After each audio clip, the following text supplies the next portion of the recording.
Madame, monsieur, bonsoir. Bonsoir Pascal. Bonsoir Sophie. Bienvenue dans votre journal à la une de l'actualité toulousaine de ce lundi 16 juin. La mobilisation des intermittents et des cheminots se poursuit à Toulouse comme dans toute la France. La tension est montée d'un cran ce week-end, notamment sur le festival Rio Loco qui s'est finalement maintenu avec gratuité et des spectacles. Aujourd'hui, dans la ville rose, 11 lieux culturels étaient en grève. Avec nous ce soir pour en parler, notre invitée Marie Desquet, déléguée aux musiques. Bonsoir et à tout de suite. Bonsoir. Le ministre de l'économie, du redressement productif et du numérique était à Toulouse aujourd'hui, en visite notamment chez Airbus. Arnaud Montebourg a également rencontré des entreprises toulousaines. Oui, enfin, les œuvres d'art éduquent-elles notre perception? Doit-on tout faire pour être heureux? Ce sont les sujets philo du bac 2014. L'épreuve Rennes s'est déroulée ce matin. Réaction des lycéens toulousains à la sortie. Nouvelle journée de colère des intermittents du spectacle aujourd'hui. 11 lieux culturels toulousains étaient en grève. Le mouvement des intermittents et précaires tient bon et cette école, une salle de spectacle et 2 salles de cinéma ont rejoint le mouvement. Cette mobilisation s'inscrit, vous le savez, dans le cadre d'un mouvement national. Mais à Toulouse, attention est montée d'un cran, Pascal. Un seul leitmotiv depuis presque une semaine. Maintenant, les intermittents exigent que le ministre du Travail ne signe pas l'accord interprofessionnel qui prévoit des changements sur leur régime. Le point sur la situation dans la Ville Rose avec Marie Larpent. La salle de spectacle du Bijou et les cinémas Utopia, Tournefeuille et Toulouse ont rejoint les 8 théâtres toulousains déjà en grève.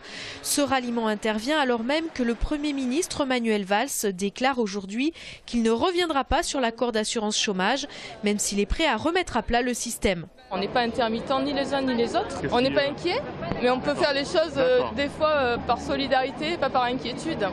Et si la cinématographie en France résiste aussi bien, alors qu'en Europe, il y a des fois 80% de films américains et que certaines cinématographies sont inexistantes dans leur propre pays, c'est effectivement parce qu'il y a tout un système d'intermittence qui est derrière. Hier, les manifestants ont fait annuler la première représentation de Daphné à l'Opéra du Capitole. Déterminés, ils sont prêts à continuer les blocages. On est acculé à un moment donné, on a lu des textes, on a pris la parole, on a discuté, on a envoyé des courriers. Tout ça ne fonctionne pas, tout ça n'est pas suffisamment entendu. Donc maintenant, on passe à la vitesse supérieure et c'est la saison des festivals qui arrive dans toutes les villes. C'est forcément un manque à gagner et forcément, on utilise le poids économique parce que c'est notre arme aujourd'hui. C'est pas que les intermittents, il y a dans le mouvement, il y a des intérimaires, il y a des chômeurs, il y a des précaires de tout poil. Et cet accord est vraiment dangereux, notamment pour les intérimaires qui n'ont peut-être pas cette force de mobilisation qu'on a nous. Cet après-midi, un millier de manifestants se sont retrouvés devant le TNT avant de rallier la DRAC, la Direction régionale des affaires culturelles. Une délégation a été reçue par la directrice adjointe. Le bras de fer continue jusqu'au 18 juin au moins, date à laquelle le texte litigieux sera examiné par le Conseil national de l'emploi avant d'être remis au ministère du Travail. Voilà, et une mobilisation qui a très largement impacté le plus gros festival de musique du monde, ici à Toulouse, Rio Loco. La soirée de lancement prévue mercredi dernier avait été annulée, vous le savez. Les soirées suivantes, en accord avec la mairie, la direction du festival et les commerçants sur la prairie des Filtres, ont été maintenues avec une gratuité totale du festival. 107 000 spectateurs en 5 jours. Les concerts ont bien eu lieu, entrecoupés de discours des intermittents qui ont, il faut bien le dire, soufflé le chaud et le froid sur la prairie des Filtres. Marie Desquet, bonsoir, vous êtes conseillère déléguée aux musiques. Quel bilan vous tirez de cette édition 2014 pour Rio Loco? Si je peux me permettre une note de fierté et d'espoir. Parce que c'est à Toulouse que ce festival a pu se maintenir, parce que nous avons privilégié le dialogue, systématiquement et depuis toujours.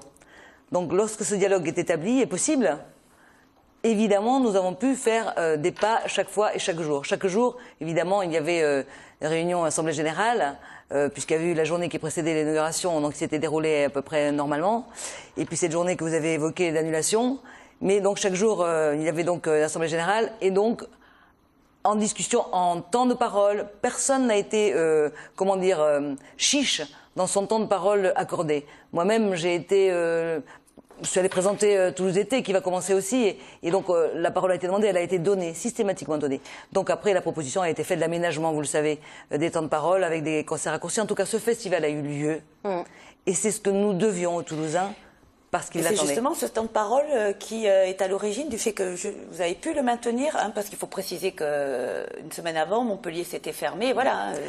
Écoutez, je veux bien le voir comme ça et je le vois aussi peut-être en rendant hommage à l'équipe en place et au directeur de ce festival, parce qu'il y a eu vraiment un travail de médiation très important, de connaissance d'abord effectivement du sujet et des acteurs, mais en même temps parce que c'était possible sous la forme qu'ils avaient revendiquée.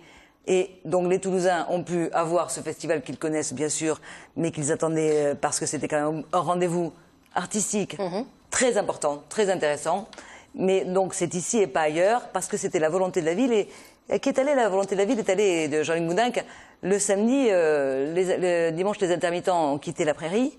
Et la ville a été donc sollicitée pour donner de nouveau un accord de gratuité, ou pas.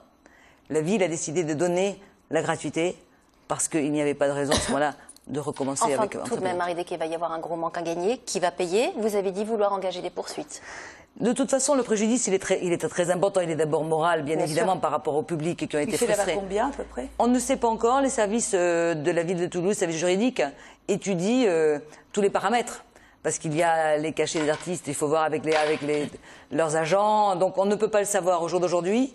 Et dès que les services nous auront communiqué la somme qui normalement sera générée par ces études, à ce moment-là, nous verrons ce qu'on peut faire, si on peut faire quelque chose. Avant de parler plus largement du conflit de la mobilisation des intermittents, qu'est-ce que ça veut dire? Qu'est-ce que ça laisse présager peut-être pour l'édition 2015 de Rio Loco? J'espère très sincèrement d'abord que le problème sera en tout cas en partie réglé par rapport à ce qui se passe en ce moment.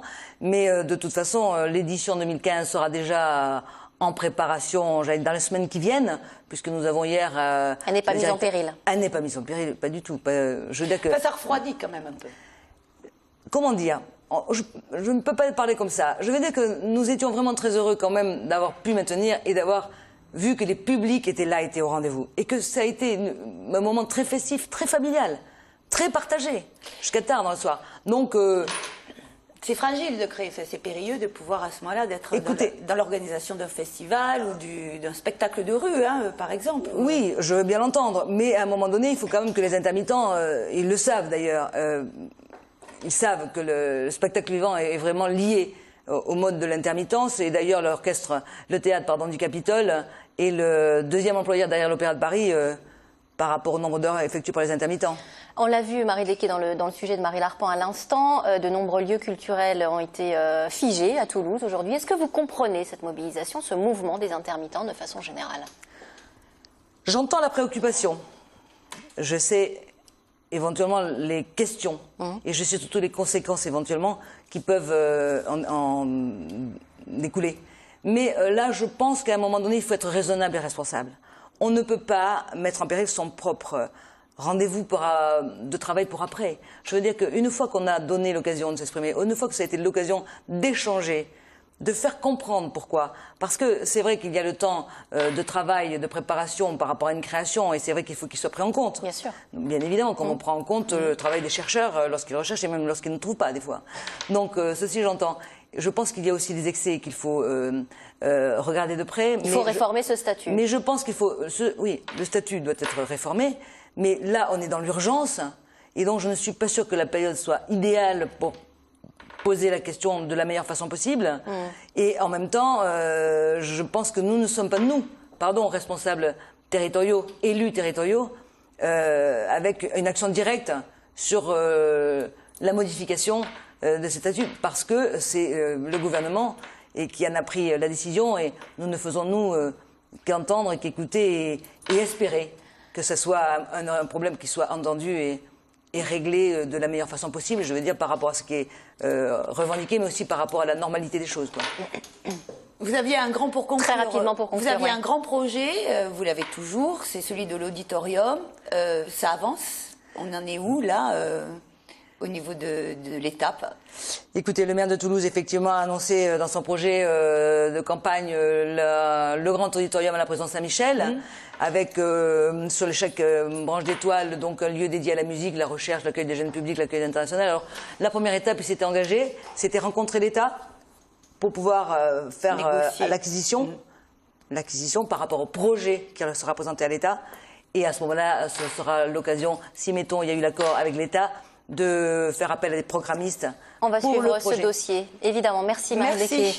Autre mobilisation qui entamera son 7e jour demain, celle à la SNCF. La grève des cheminots contre la réforme ferroviaire a été reconduite pour demain, après un vote en Assemblée générale aujourd'hui, Sophie. Oui, aucune sortie de crise à l'horizon, d'autant que le gouvernement dit ne pas vouloir céder. Le Premier ministre a dit refuser de reporter la réforme qui sera d'ailleurs discutée demain. Le point à Toulouse tout de suite. 76% des conducteurs étaient en grève aujourd'hui en Midi-Pyrénées. La CGT et Sudrail, majoritaires dans l'entreprise, rejettent le projet de réforme qui vise à stabiliser la dette du secteur ferroviaire qui s'élève à plus de 40 milliards d'euros et à préparer l'ouverture totale à la concurrence. Ce qui va se passer notamment sur la question de la dette, puisque finalement elle n'est pas prise en compte, il va falloir quand même cette dette plus ou moins diminuer, voire payer les intérêts. Donc ça va être une baisse de l'offre TER et une augmentation des tarifs. Et derrière, une dégradation des conditions de travail, donc forcément, quelque part, une remise en cause de la sécurité des circulations. Un tiers des trains circulaient aujourd'hui en Midi-Pyrénées, complétés par des bus de substitution.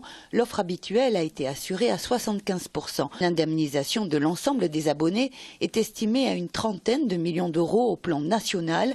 En effet, la SNCF a décidé d'indemniser tous les abonnés dès le mois de juillet. Il y aura ainsi une remise de 33% du coupon mensuel. Si on ajoute les pertes de recettes du mois de juin, depuis le début du mouvement social, c'est entre 80 et 100 millions d'euros qui seront perdus. Pour le fret ferroviaire, il y a aussi une perte qu'il est un peu difficile de chiffrer aujourd'hui. On estime grosso modo à 10 millions d'euros.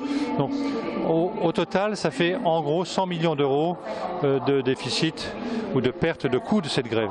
À défaut de train, beaucoup de voyageurs se sont tournés vers le covoiturage. Le malheur des uns fait le bonheur des autres. Pic historique sur le site de covoiturage Blablacar. Près d'un demi-million de Français ont voyagé ainsi, soit 120% de plus que les semaines précédentes. Et à noter que demain matin, entre 10h et 11h, les cheminots ont prévu de partir du quartier Marengo pour se rendre à la préfecture. Un point presse est prévu aux alentours de midi sur place. Allez, on referme ce chapitre social avec cette nouvelle mobilisation devant l'hôpital Pierre-Paul Riquet. Les personnels en tenue se sont rassemblés en début d'après-midi pour dénoncer, je cite, la dégradation des conditions de travail, Pascal. Je vous rappelle que l'activité des 25 blocs opératoires du tout nouvel établissement Riquet à Purpan est toujours perturbée depuis quelques jours maintenant par une grève illimitée. Les infirmiers et aides-soignants qui sont 180 au total se plaignent notamment de l'hyperpolyvalence qui leur est demandée. Je vous le disais en titre, Arnaud Montebourg était à Toulouse aujourd'hui. Le ministre de l'économie, du redressement productif et du numérique s'est rendu chez Airbus ce matin. Il a ensuite rencontré des chefs d'entreprise toulousaines. Pas d'annonce officielle, pour autant, visite suivie chez Airbus dans les chaînes d'assemblage de l'A350, filmées par Jean-Marc Lucas et Gabriel Orio. La France et l'Allemagne sont les deux ailes de l'Occident. Qui brise l'une empêche l'autre de voler. C'est par cette image interprétée de façon aéronautique qu'Arnaud Montebourg et son homologue allemand, Sigmar Gabriel, en charge de l'industrie, ont voulu parler de la success story européenne d'Airbus, tout en gardant pour Montebourg une défiance face à Bruxelles. Il nous revient, plutôt que de subir les règles des autres, d'imposer parfois aussi, avec beaucoup de respect pour les autres, mais aussi nos valeurs et notre modèle économique et social. Si aujourd'hui nous voulions créer un Airbus, la Commission européenne, dans sa vision très idéologique de la concurrence, nous en empêcherait. Et c'est d'ailleurs un des obstacles aujourd'hui à la constitution de nouveaux champions industriels européens ou plurinationaux de l'Union européenne.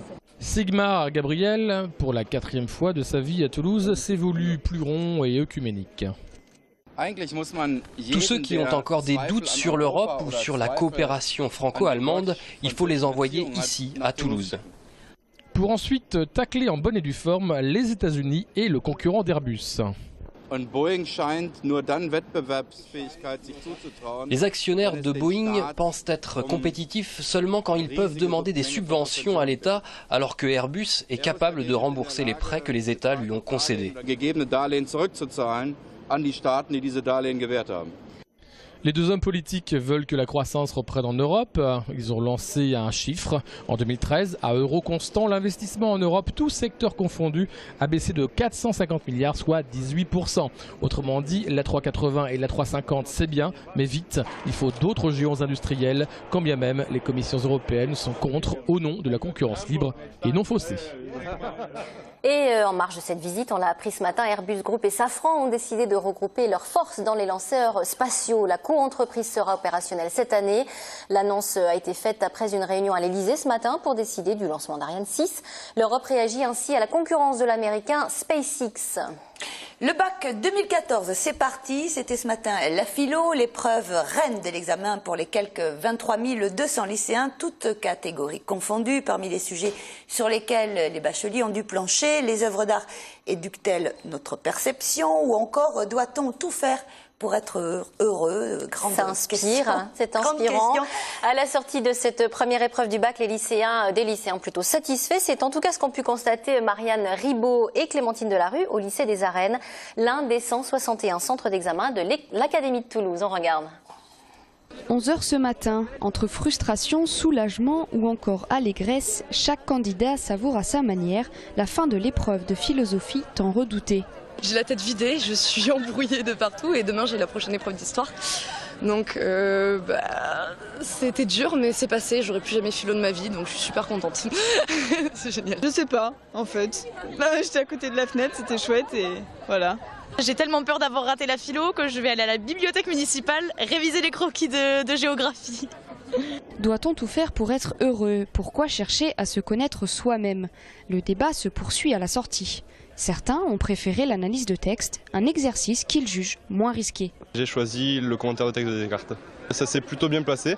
J'ai trouvé que le texte il était très explicite et pas trop facile pour qu'on puisse penser que c'était un piège, mais pas trop dur non plus pour qu'on puisse y arriver. J'ai pris le commentaire donc, sur le déterminisme physique et tout ça et je pense que ça s'est plutôt bien passé mais je préfère pas me prononcer. Parce que ça reste, voilà, mais c'était celui qui permettait le plus de se carrer un peu. En 2013, 89% des Toulousains ont décroché leur diplôme. Feront-ils mieux cette année? Suspense jusqu'au 4 juillet. C'est ce qu'on verra. On l'a appris à la mi-journée. La gendarmerie a été saisie de plusieurs cas de fuite sur les sujets de philo. Certains lycéens auraient tweeté les sujets. Une enquête a été ouverte. Allez, un peu de sport maintenant avec du football et la Coupe du Monde. TLT ne va pas au Brésil malheureusement, mais c'est tout comme avec Samuel Prieur et ses chroniqueurs qui nous proposent un retour sur les résultats des rencontres avec un éclairage local. Oui, aujourd'hui, il a été évidemment beaucoup question de la victoire de l'équipe de France 3-0 hier face au Honduras. On regarde. Parler de nos Toulousains, nos joueurs du TFC qui sont au Brésil actuellement. Serge Aurier, par contre, titulaire en puissance, plutôt des débuts excellents. Début excellent, 2 passes décisives. C'est bon pour les supporters du TEF s'il arrive à acheter, à investir en On savait que c'était un joueur excellent, mais là il confirme sur le premier match. C'était hier soir, France-Honduras, le premier match. Je pense que le Honduras fait partie quand même des équipes les plus faibles depuis le début de la compétition. On est d'accord. Moi je pense que les Pays-Bas ils ont eu 100% de réussite. Les Espagnols ils étaient dans un jour qui était vraiment sans. Et je pense que l'Espagne pour moi reste une équipe qui peut aller très très loin dans cette Coupe du Monde. Voilà, côté sport spécial Coupe du Monde, c'est à voir lundi, mercredi et vendredi à 19h25 sur TLT. C'est la fin de cette édition. Merci de l'avoir suivi. Merci Pascal de m'avoir accompagné. Merci Marie Desquet d'être venue dans ce journal. Excellente soirée à vous sur TLT.